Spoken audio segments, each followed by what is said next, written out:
On a quiet Monday afternoon in the leafy suburb of Westville, a man in a pub did the unthinkable. Chaos erupted. Patrons fled. But curiously, when it was all done, the man would hand himself calmly over into custody.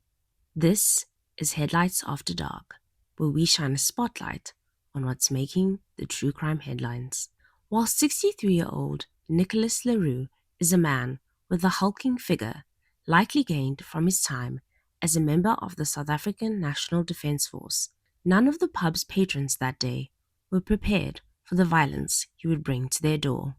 You see, Nicolas was a man full of rage, and this rage was directed at his wife, 48-year-old Taryn le Roux, who was seated at a table at the well-frequented pub, Waxy O'Connor's. Taryn was described as a bubbly person whose laughter and joy touched everyone she met.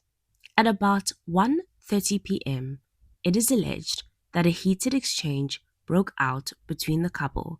What started as an argument ended with shots being fired into the upper body and head of Taryn. At the sound of the weapon, chaos erupted as those in the pub attempted to flee to safety.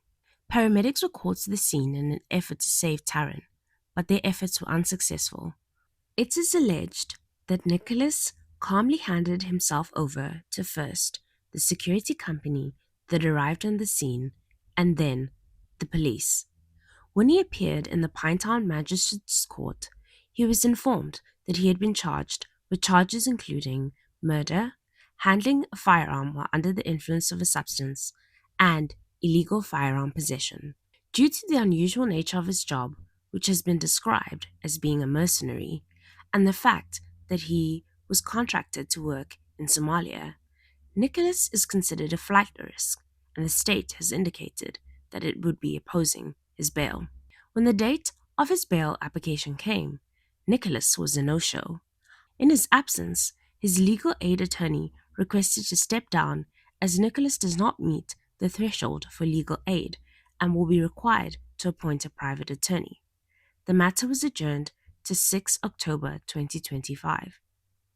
While the case proceeds, Taryn's loved ones, including her 18-year-old son, who is now in the care of her grandfather, have to deal with an unexpected and tragic loss that has left scars not only in their lives, but in those of members of the community who bore witness to her final moments.